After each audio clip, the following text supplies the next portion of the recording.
Bueno, comenzamos esta reflexión donde les voy a hablar sobre el dolor del pecado. Comenzamos con oración a la Santísima Virgen en el nombre del Padre, del Hijo, del Espíritu Santo. Amén. Dios te salve María, llena eres de gracia, el Señor es contigo. Bendita tú eres entre todas las mujeres y bendito es el fruto de tu vientre Jesús. Santa María, Madre de Dios, ruega por nosotros pecadores, ahora y en la hora de nuestra muerte. Amén. Gloria al Padre, al Hijo y al Espíritu Santo.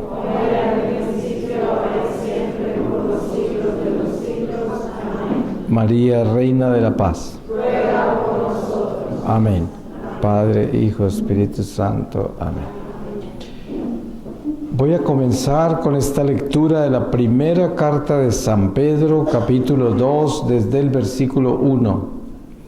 Despojaos pues de toda maldad y de todo engaño, de hipocresías, envidias y maledicencias, y como niños recién nacidos, apeteced la leche espiritual, no falsificada, para con ella crecer en orden a la salvación, si es que habéis gustado cuán bueno es el Señor. A Él habéis de allegaros como a piedra viva rechazada por los hombres, pero por Dios escogida preciosa.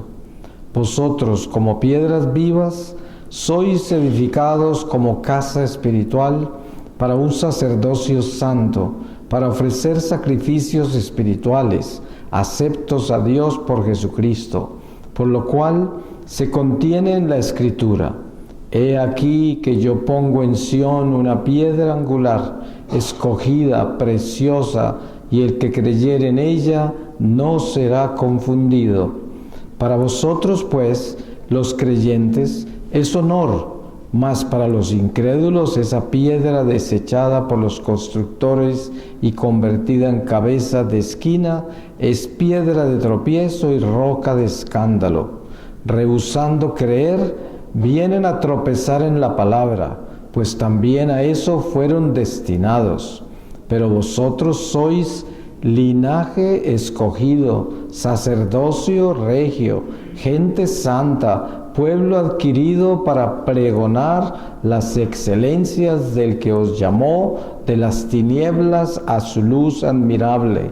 Vosotros, que un tiempo no erais pueblo, ahora sois pueblo de Dios. Los que no habíais alcanzado misericordia, ahora habéis conseguido misericordia. Os ruego, carísimos, que como peregrinos advenedizos os abstengáis de los apetitos carnales que combaten contra el alma, y observéis entre los gentiles una conducta buena, a fin de que en lo mismo por lo que os afrentan como malhechores, considerando vuestras buenas obras, glorifiquen a Dios en el día de la visitación. Por amor del Señor, estad sujetos a toda institución humana, ya al emperador como soberano, ya a los gobernadores como delegados suyos, para castigo de los malhechores y elogio de los buenos. Palabra de Dios. Para nosotros, uno de los desafíos más grandes que tenemos como católicos cuando comenzamos a concientizarnos de nuestra vida espiritual por encima de la religión, como hemos hablado tanto yo como el Padre de este tema de lo que es espiritualidad, de lo que es profundizar, adentrarnos en el misterio. Entonces, cuando comenzamos este camino que a propósito, una peregrinación a un lugar como Medjugorje es una inmensa ayuda del Espíritu Santo para que nosotros le demos una oportunidad a nuestra alma. Yo siempre le digo a mis amigos que vienen acá, con los que tengo más confianza, les digo: miren, ustedes seguramente están muy activos de donde vienen en la iglesia y hacen muchas cosas. Desen una oportunidad. Cuando vengan acá, dejen todo su activismo, dejen su protagonismo, dejen todo lo que hacen y entren en el retiro. Entren en esto, en el silencio, en la quietud, en la contemplación. Quédense quietos, bájenle todo el volumen al afán en que vienen, porque a veces no nos damos cuenta y la vida dentro de la misma iglesia nos causa un afán, una hiperactividad, una serie de emociones de las cuales debemos descansar en un momento dado. Y por eso esta oportunidad, como una visita a Medjugorje y una peregrinación, es para eso, para descansar de las carreras de nuestra vida y entrar en el descanso del Espíritu Santo del que nos habló el Padre en la charla anterior. Entrar en esta realidad espiritual donde el alma está al frente del espejo de su conciencia, pero sobre todo al frente de Dios. Entonces, este encuentro con esa realidad espiritual es el que nos lleva a concientizarnos de hasta dónde nosotros tenemos un conocimiento verdadero de la consecuencia y dimensión del pecado. Porque desen cuenta que dentro de estas costumbres nuestras religiosas, de las que llevamos a cabo en nuestra vida diaria, usted va a la iglesia, mucha gente va a misa todos los días, hay gente muy piadosa, ¿no? Y yo digo, muy bien, pero la pregunta es esta: dentro de toda esa piedad, dentro de toda esa actividad religiosa, dentro de todo ese camino que hay diario con la iglesia, ¿hasta dónde se ha compenetrado el alma con ese compromiso de entrar en las consecuencias del pecado, la dimensión del pecado, el alcance que tiene el pecado? Porque hay personas que, por ejemplo, en la cultura nuestra en Latinoamérica tenemos unas situaciones espirituales muy graves heredadas de nuestra madre España, ¿no?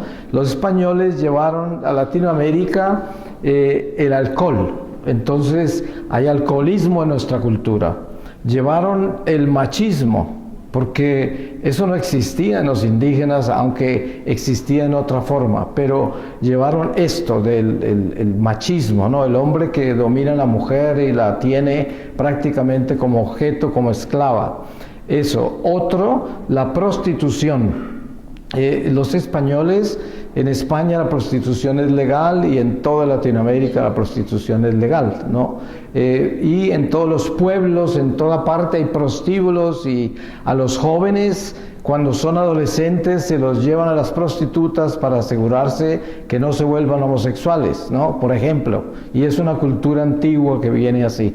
Resulta que esta cultura deja unas huellas extremadamente graves en el alma, porque si a un joven de 12, 13 años se lo llevan a un prostíbulo para asegurarse de que le gusten las mujeres y no los hombres, y esa es la excusa por la cual los hombres de la familia, los padres, los abuelos, los tíos, lleven a ese machito niño para que se vuelva hombre. Pero lo que no saben es que esto tiene repercusiones espirituales muy graves, porque es nada menos que un espíritu de impureza gravísimo que entra con la prostitución, ¿sí? Y ese espíritu es tanto así que yo conozco exorcismos donde ha aparecido el espíritu de prostitución en Latinoamérica. Me tocó presenciar un exorcismo que ya llevaba un año, ¿no? Pero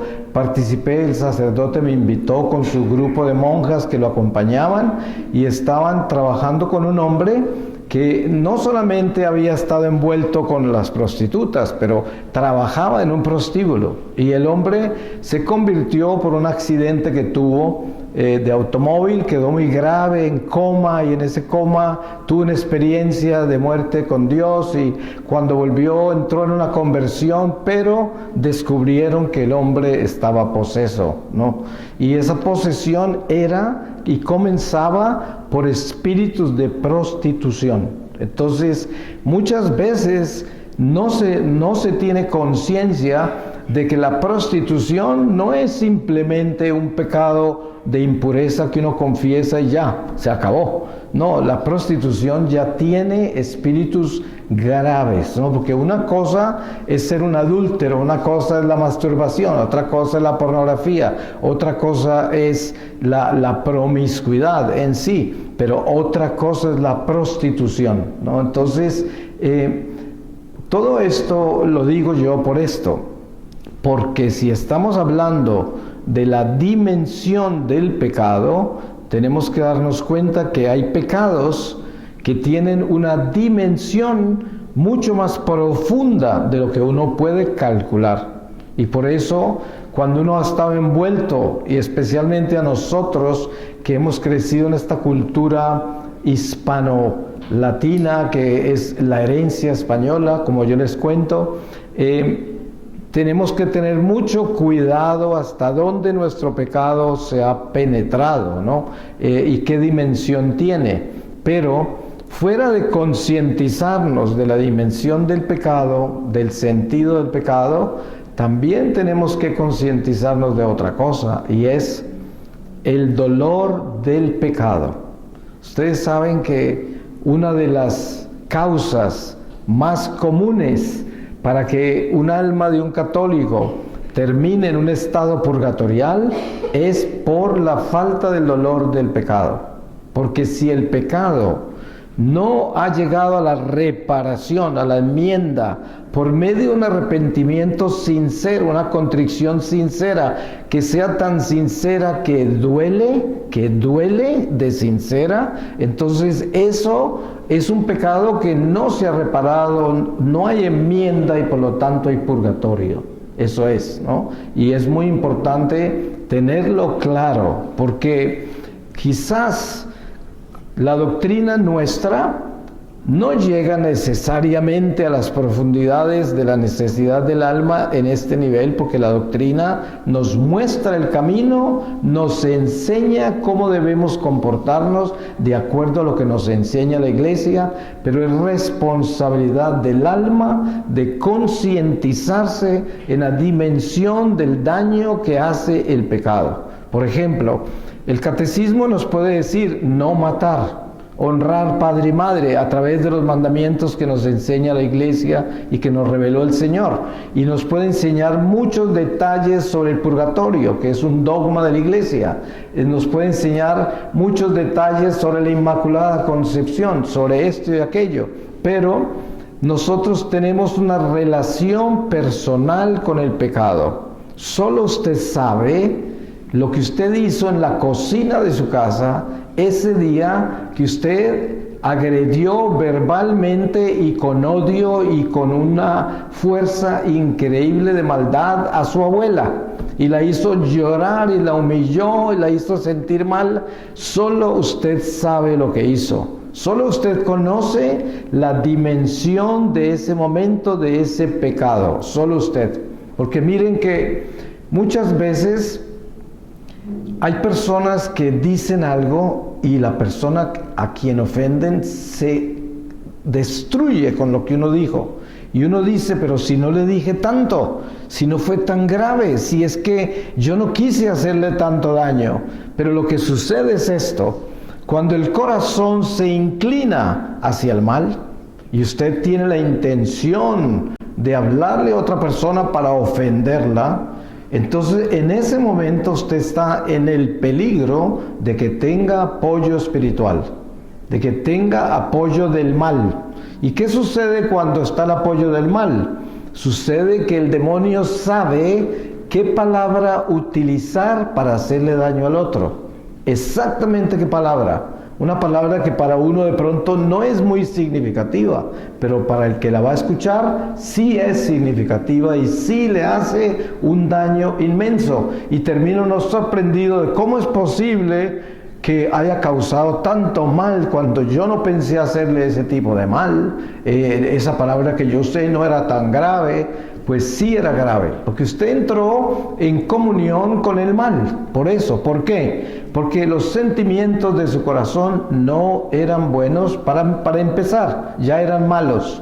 Y cuando la intención mala nace en el corazón, como dice la palabra, cuando en el corazón se cuecen todos los males. Del corazón salen los adulterios, el robo, el asesinato, todo sale del corazón. Ahí es donde se cocina todo esto. Entonces, si en el corazón hay un sentimiento malo y verdaderamente está ahí, en ese corazón puede llegar el demonio a apoyarlo para hacer un mal más grande. Y por eso, cuando nosotros nos confesamos, tenemos una responsabilidad. Ustedes saben, aquí en Medjugorje, por ejemplo, es muy común, y no solamente acá, en muchos santuarios marianos ocurre esto, que la gente hace una confesión de vida, y eso es muy común escucharlo, ¿no? Entonces la persona hace el esfuerzo de confesar todos los pecados que se acuerda desde niño, toda su vida. Yo pienso que eso puede que sea algo muy bueno, ¿no? No sé, yo no sabría responder esto hasta dónde llega, pero obviamente que todo lo que sea por el bien de limpiar nuestra alma y liberarla de todo mal, tiene que ser bueno. Pero entonces, ¿qué sucede? Usted puede hacer una confesión de vida, eso está muy bien, acordarse de tantas cosas malas que hizo, pero la pregunta es esta: ¿hasta dónde usted está consciente y compenetrado en la dimensión del pecado que está confesando? El daño que ha hecho, las consecuencias de lo que hizo. Obviamente que nosotros no vamos a ser capaces de tener una perfección tan grande espiritual como para decir, ya conozco la plenitud de las consecuencias de mi pecado. No, porque pues no alcanzaríamos, somos imperfectos, no tenemos ese nivel de santidad, de luz. Podemos llegar a él, pero quizás en este momento no lo tendríamos, por ejemplo. Entonces, ¿qué haríamos? Pues lo que tenemos que hacer es, primero, asegurarnos de estar conscientes de que el dolor del pecado, primero, es una decisión que yo tomo, una necesidad.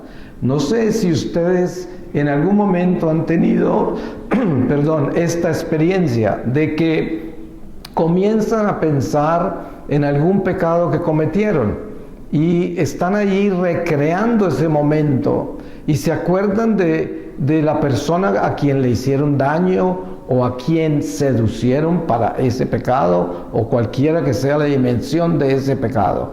Y usted comienza a sentir como ese arrepentimiento, ese dolor de eso que pasó ahí, y de pronto en un momento dado, cuando ya se ha metido más, se detiene y no sigue profundizando, porque pues es como demasiado, es como que da hasta miedo, es como que no quiero seguir por ahí. Y esto no sé a cuántos de ustedes le habrá sucedido, a mí me ha sucedido.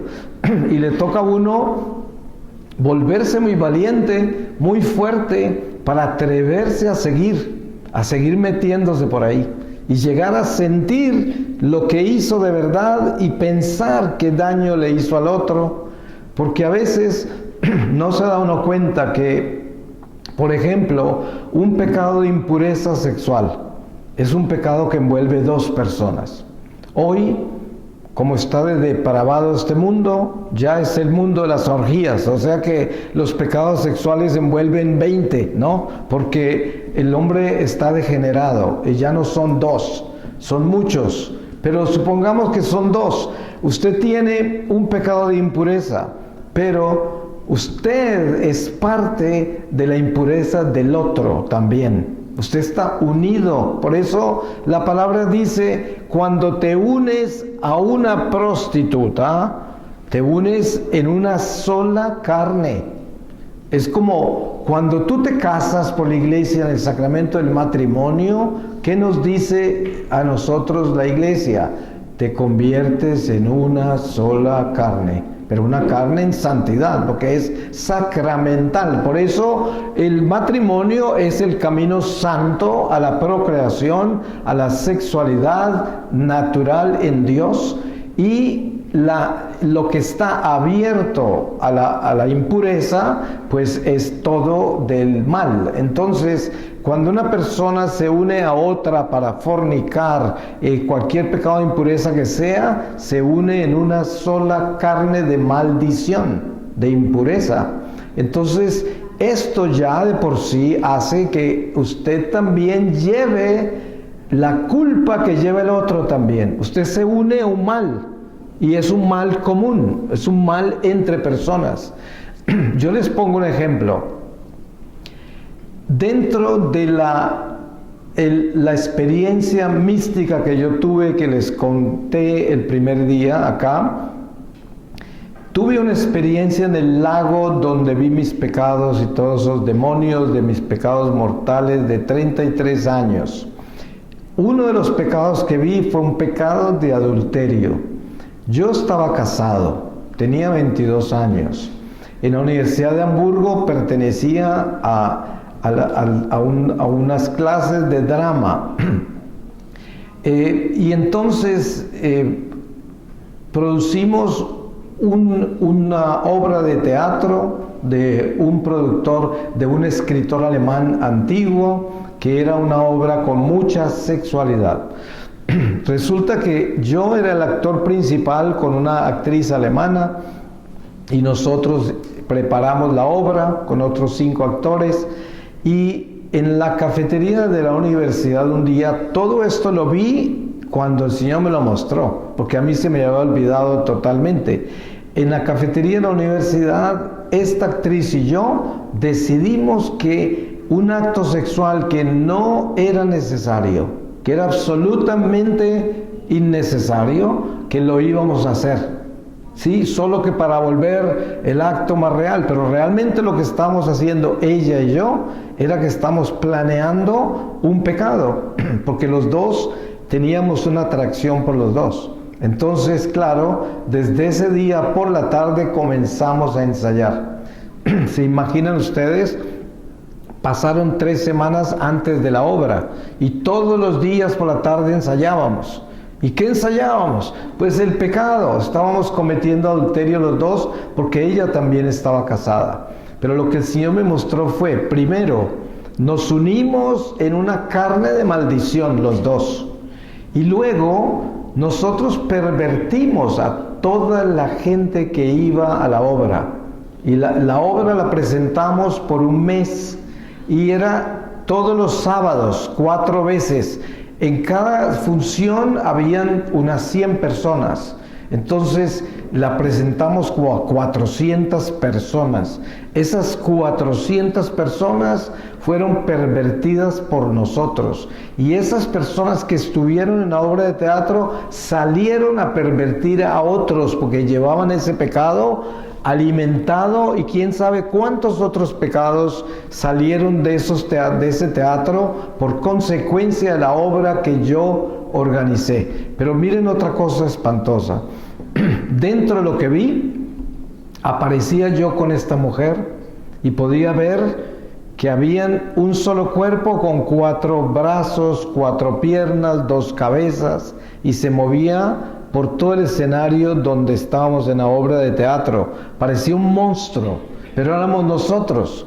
Al principio yo no sabía que era yo, pero en un momento dado descubrí que soy yo, porque la descubrí a ella. Y cuando la descubrí a ella, inmediatamente me vi yo.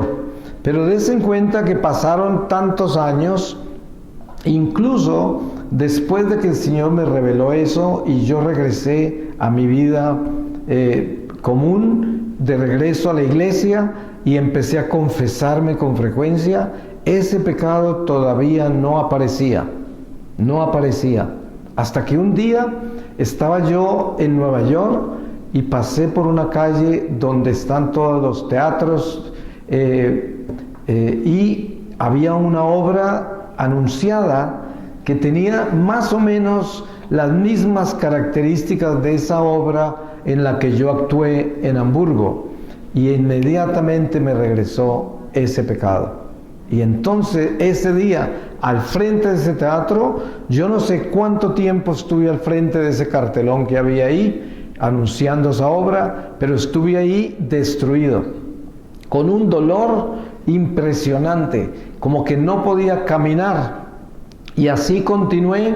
Me fui a la catedral allí en Manhattan, a St. Patrick's Cathedral, y ahí me confesé. Afortunadamente hay siempre confesiones en la misa del mediodía, y después de una fila muy larga me confesé. El sacerdote no era una persona espiritual, era un hombre bueno, pero muy superficial. Y entonces le conté y me dijo, pero ¿de qué te preocupas? Ya eso está liberado, yo te doy la absolución y olvídate. Y yo dije, bueno, pues ¿qué vamos a hacer, no? Le recibí al Padre lo que me dijo, recibí su absolución, que de todas maneras es una absolución, pero sabía que necesitaba penetrar mucho más que eso. Por pura gracia de Dios, como yo estaba en Nueva York por una misión de una amiga mía que era una monja, porque yo todavía no era misionero, estaba en mis 2 años de silencio, que estaba aprendiendo a ser católico otra vez, y esa monja, que era misionera, me había invitado a Nueva York a vivir una experiencia religiosa en su comunidad, y por eso estaba ahí. Entonces ella me llevó donde un sacerdote anciano para que hablara con él. Y este sacerdote sí era espiritual, y él sí conocía el lenguaje, él conocía la dimensión, él sabía a qué me refería yo. Y entonces ahí me llevó a que continuara con el dolor que había sentido al frente del teatro, y me ayudó a meterme en ese pecado, y me caminó por dentro de ese pecado, hasta que yo me reventé en llanto y sentí un dolor en el estómago, vomité, temblaba, hacía de todo, pero este sacerdote me ayudó a liberar semejante peso tan grande que llevaba mi alma. Y fíjese que ese peso no se hubiera liberado simplemente por ir a decir, perdone Padre que pequé porque hice esto. No era solamente eso, tenía que compenetrarme en el dolor del pecado, tenía que entrar en esa dimensión. Y claro, lo que yo les estoy diciendo a ustedes, para mucha gente, incluso sacerdotes, incluso gente muy religiosa, es muy radical, es muy exagerado, es como quien dice, esto ya es fanatismo, ¿no? Pero lo que yo les estoy compartiendo a ustedes con mucho cariño es algo que yo sé y que tiene que ver con el demonio, que tiene que ver con espíritus, que tiene que ver con nuestro futuro después de esta vida, con la vida eterna, que tiene que ver con la perfección de nuestra alma, con la santificación, con ese caminar buscando la luz, llenándonos de luz, convirtiéndonos en las personas que Dios quiere que nos convirtamos, en personas de Dios, que son personas que no quieren una sola mancha. Y sabemos nosotros que esto pues es como un sueño dentro de esta realidad carnal, pero es que no es que sea un sueño, es que es lo que Dios nos pide. Ustedes saben que Él dice, sed santos, como mi Padre es santo. Y también nos dice, sed perfectos. Porque si Dios nos pide eso, entonces ¿cuál es nuestra meta?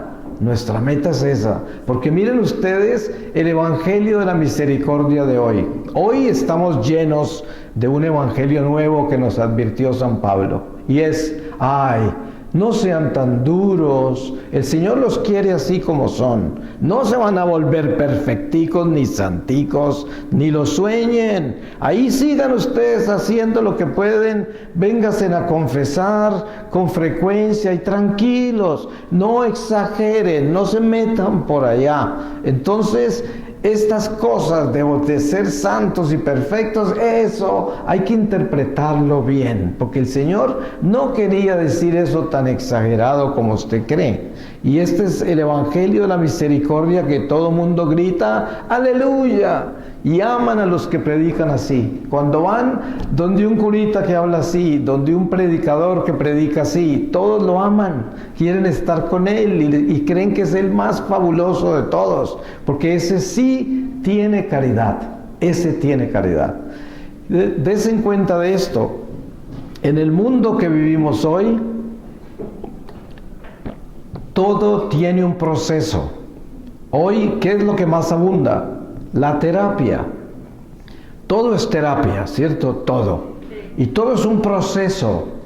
Usted quiere dejar el cigarrillo, lo meten en un proceso. Entonces pasa 1 año y 2, ay, ya no me fumo sino 50. Ahí voy, ¿no? Ya no fornico sino los lunes, ahí voy, ¿no? Ya no robo sino 1 vez al año, ahí voy, ¿sí? Y ahí vamos, en un proceso. Pero yo les digo, si nuestra guía es el Evangelio, como estaba hablando el Padre hoy en la charla, ¿cierto? ¿Dónde está la señal? ¿Dónde está la guía? ¿Dónde? En el Evangelio, ¿cierto? Ahí es donde tenemos la guía. Entonces, miren qué dice el Evangelio. Jesús dice, si este ojo te hace pecar. Él no dice, pon al pobrecito en una terapia, llévalo al pobre, dale una oportunidad a ese ojito, dale una oportunidad a que se rehabilite, dale una terapia de unos meses y verás que en un taller bien bueno de rehabilitación ese ojito se te mejora y deja de ser tan malicioso. No, ¿qué dice Jesús? Sácatelo. Y si este brazo te hace pecar, ay, lleva al pobrecito al cenáculo a que se rehabilite allá. Por 2 o 3 añitos ese bracito se te vuelve mejor. Y todo mundo grita aleluya, porque ese es ese evangelio, la misericordia, de esa paz que trae Dios, que nos conoce así como somos, así malitos, así pecadores, y así nos quiere. Y des en cuenta que todo eso es verdad, porque ¿cómo puede uno negar que Jesús lo quiere a uno así como es? Pues no se puede negar, eso es verdad. Pero ustedes se dan cuenta que cuando Jesús sana a alguien en el camino, al ciego, al paralítico, al leproso, al poseso, cuando lo sana, ¿qué les dice? Muchas de las oportunidades que Él hace eso, ¿qué les dijo? Les dijo, vete y no peques más. Y en algunos casos dijo, o cosas peores te pasarán, como al paralítico del Betesda. ¿Qué quiere decir? Ese pecado, ¿de dónde venía? Y si seguimos en pecado, ¿qué nos pasará?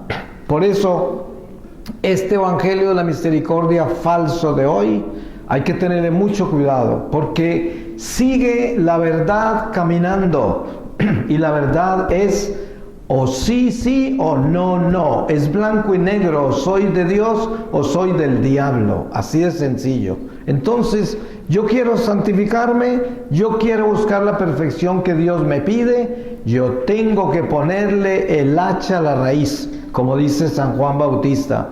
El hacha está puesta en la raíz. Hay que arrancar el pecado de raíz, como dice Jesús, sácate ese ojo si te hace pecar. Entonces, de la única forma que nosotros vamos a entrar en una concientización real y llegar a sentir el dolor del pecado, es si nosotros nos atrevemos a ser lo suficientemente valientes para agachar esta cabeza y meternos dentro del mal que hicimos, dentro del mal que cometimos, meternos en él. Porque mire lo fácil que nos engaña nuestra religión. Usted hace maldades de todos los niveles y entonces va y se confiesa y sale de allí como un pajarito perfumado a comulgar. Ya no lo pueden ni tocar porque está con unas plumas ya con champú, ¿no? Y va, ni lo reconocen, dice, ¿qué pájaro es este? Nunca lo he visto, qué hermosura, ¿no? Pero resulta que esas plumas hieden porque todavía no están limpias.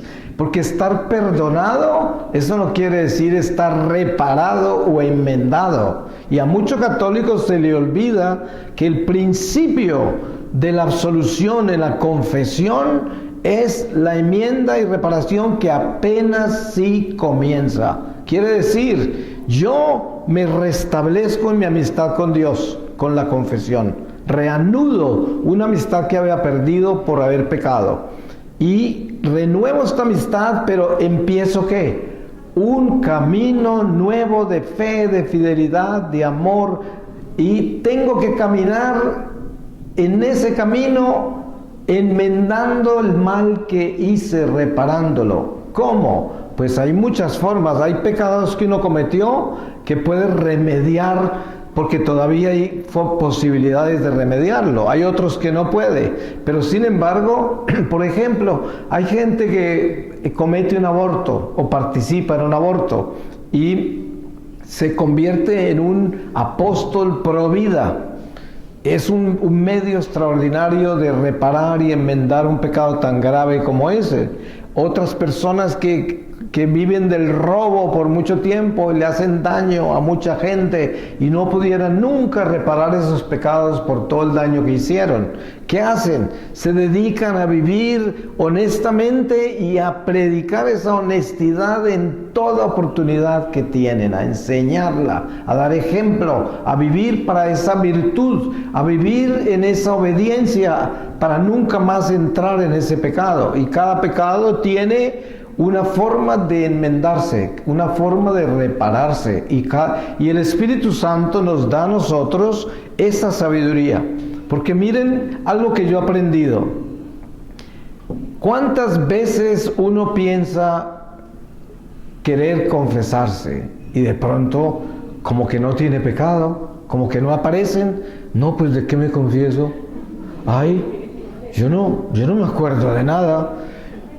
La respuesta a eso, ¿cuál es? Ese es el peor pecado, la soberbia, cuando no tengo pecado, cuando no lo encuentro. Y claro, yo no estoy hablando de volvernos escrupulosos, porque hay gente escrupulosa que ve pecado en todo y se confiesa todos los días, pero eso ya es un problema, si no es mental, es un problema espiritual de escrúpulos. Pero cuando tenemos una conciencia recta y no encontramos pecado, entonces, ¿qué hace uno? Yo lo que hago es que le pido al Espíritu Santo memoria de pecado. Memoria de pecado. Y miren, muchas veces hay áreas de pecado en nuestra vida que nosotros no le ponemos cuidado, como esta lengüita, este monstrico, ¿sí? Yo no sé, yo supongo que todos ustedes han leído la carta del apóstol Santiago, ¿cierto? Que es como una sola página o dos, pero es la carta más preciosa y extraordinaria de las epístolas. Y San Santiago habla con una profundidad, una sencillez y una perfección, como lo hacen todos los apóstoles, sobre la lengua, como nunca he visto. Pero esta lengüita hace monstruosidades y a veces en la forma más sutil. Y lo más increíble de esto es que la lengua y los pecados de la lengua son los más astutos para esconderse. Porque ¿cuántas veces se ha ido usted a confesar de toda clase de pecados? ¿Y acaso se acordó de todas las locuras que ha dicho? ¿De todo lo que ha hecho con esta lengua? ¿Acaso se acordó? No, no se acordó. Otras veces tenemos pecados consentidos. Ustedes saben que pensar algo malo no es pecado. A uno se le vienen malos pensamientos, como dice Santa Teresa, la mente es la loca de la casa, ¿cierto? Nosotros tenemos un tráfico en esta mente increíble de cosas malas, a veces horribles, y a veces ese tráfico sucede antes de comulgar o durante la Eucaristía o durante un rosario, en los sitios, en los momentos más inadecuados, y ocurren. Normalmente lo que uno hace como disciplina espiritual es no le pone cuidado, lo ignora. Pero cuando una persona no tiene una disciplina lo suficientemente fuerte para ignorar esos pensamientos malos y esas tentaciones que llegan a través de los instintos, los sentidos, la razón, las emociones, las pasiones, las tendencias, a través de todo eso se compenetran todas estas fuerzas y debilidades nuestras. Pero a veces nosotros entramos en una emoción, en una pasión, en un sentimiento, en un pensamiento y terminamos prendidos ahí y terminamos elaborando eso, uniéndonos a eso y consentimos esa tentación. Esa es una tentación consentida, que es lo que Jesús enseña cuando Él dice: cuando miras una mujer y ya la deseas, ¿qué pasó? ya pecaste, ¿sí? Y a mucha gente se le olvida eso, que lo que Jesús está enseñándonos es la tentación consentida. Porque otra cosa es ser tentado. Yo puedo ser tentado todo el día de impureza, todo el día, pero eso no quiere decir que pequé, porque la tentación pasó y yo no le puse cuidado y yo no la elaboré, yo no me metí con eso, pero pasó por mí, pasó por todo lado mío, pero yo no la toqué, dejé que pasara. Y esto es un estado, pero el otro estado es consentir. Y hay mucha tentación consentida que nosotros no confesamos y que no la tenemos clara. Y también nos vamos a encontrar con la sorpresa que de pronto nos van a decir, ay, pero eso no es pecado, ay, no pasó nada. Yo siempre digo, por favor, me da la absolución, ¿no? Porque uno nunca sabe el nivel y el estado en que se encuentra la persona, ¿no? Para que no le encuentre mal a esas cosas. Pero la realidad es que si yo estoy consciente de que yo consentí esa tentación, ya pequé. Y diga lo que diga el que diga, eso ya es un pecado. Y además, ¿quién nos lo enseñó? Jesús. Eso no lo estamos inventando nosotros, está en el Evangelio.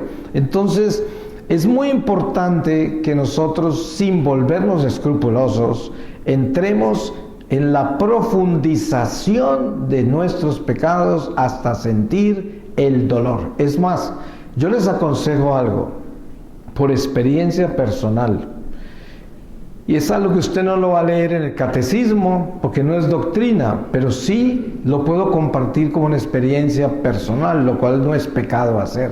Y es, usted pídale al Señor que le dé la gracia del dolor del pecado. Pídale eso. Pídale, Señor, dame la gracia de yo poder sentir el dolor de mi pecado. Yo quiero sentirlo. Pero atrévase, porque eso es serio. Y si lo siente, es como morir del dolor.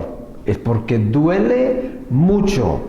Cada pecado que nosotros hemos confesado, los pecados mortales me refiero yo, esos pecados, si uno verdaderamente se compenetra en ellos, le va a doler mucho, mucho, mucho, mucho. Miren ustedes un ejemplo personal. Cuando yo estaba en segundo de primaria, en mi pueblo había tan solo una escuela primaria para todo el pueblo. Yo le puse un sobrenombre a un niño campesino, un sobrenombre muy feo, y todo el colegio terminó llamándolo así, toda la escuela, y ese sobrenombre acompañó a ese niño los 14 años que yo estuve en el pueblo, ¿cierto? Todos esos años lo acompañó a ese niño. Bueno, menos porque yo tenía 7, 8 años cuando estaba en esa clase. Fueron como, no sé, unos años que en el pueblo, incluso después de que yo me fui, a él lo siguieron llamando así. Y para ese niño, esa fue una tortura muy grande toda su vida. Para sus papás, para sus hermanos, para toda esa familia. ¿Ustedes se imaginan el daño que yo le hice a ese niño y a toda esa familia? Y eso me lo mostró el Señor a mí. Yo casi me muero cuando me di cuenta la dimensión, y encima de todo este niño murió a los 19 años de una enfermedad grave, porque era campesino, no tenía mucho acceso a la salud y se murió fácilmente. Y era un niño bueno y por eso yo me burlaba de él, y todo esto lo hice y el dolor todavía lo vivo. Ahora que se lo estoy contando a ustedes, lo estoy sintiendo y lo he llorado mucho tiempo, y fue algo que sucedió a una edad tan temprana en mi vida. Pero estas cosas, si se quedan escondidas, esto es un purgatorio difícil, porque te lo vas a encontrar. Esto te lo vas a encontrar, porque eso no está reparado, eso no está enmendado. Es más, no estaba confesado, porque yo no me acordaba de eso nunca. Entonces, esto es a lo que yo me refiero. Hay que pedirle al Espíritu Santo memoria de pecado. Ahora, yo no estoy diciendo que nosotros nos vamos a condenar si morimos con los pecados que se nos olvidaron, que nunca confesamos? Porque no podemos entrar en ese tipo de fanatismos y de enseñanzas equivocadas, porque eso la iglesia no lo enseña así, eso no está en la doctrina católica. Pero sí tenemos que buscar la perfección espiritual en nuestra vida, buscando cómo solucionar todos esos actos malos que han pasado por nuestra vida, que hemos cometido y que de pronto no nos acordamos, y que sería muy bueno que nos acordáramos. ¿Ustedes se imaginan el bien que le puede traer a mi alma el haberme acordado de semejante crimen tan espantoso cometido contra ese niño y su familia? Si yo no hubiese recibido esa gracia del Señor, eso hubiese sido muy doloroso en la vida siguiente, hubiese sido muy grave. Y por eso todos los días estoy pidiéndole al Señor que me ayude mientras estamos acá, mientras vamos en camino, que nos ayude, que nos muestre, que nos dé luz, que nos enseñe. Porque ¿sabe lo que hace esto? Esto lo que hace es que, primero, nos hace más humildes. Segundo, nos muestra la necesidad tan grande que tenemos de perdonar. Porque miren, usted y yo somos animalitos también. Tenemos un alma, claro, pero esta bestia no es fácil de domar. ¿Y cuántas veces se revela y embiste al otro, al prójimo, y le hacemos daño y le decimos cosas que no debemos, y después no sabemos ni cómo reparar eso, ni cómo cambiarlo? Pero el Espíritu Santo sí sabe y nos ayuda, y lo único que hay que hacer es arrepentirse y sentirse que cometió un error grave y ofendió a su hermano y le dijo cosas que no debía, lo hirió. Todo esto hay que sentirlo, pero también tenemos que saber que todos somos así. Aquí no hay ningún inocente. ¿Hay algún inocente acá por casualidad? A ver. Uno nunca sabe si el Señor nos mandó uno de pronto, pero nosotros todos estamos trabajando en eso, en volvernos esos hijos de Dios, que estamos luchando por esa verdad, de transformar nuestra vida y convertirnos en esas personas que verdaderamente están buscando volverse mejores.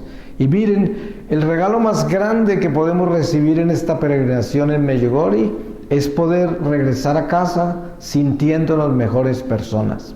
Qué lindo sería eso, ¿no? Que uno regrese a casa y cuando usted vaya ya en el bus hacia el aeropuerto para donde va, usted sienta en su corazón que usted es una mejor persona que la que llegó a Medjugorje. Eso ya de por sí es un regalo extraordinario, si usted se va sintiendo mejor. Por eso digo yo, ahora que están acá, paren todo.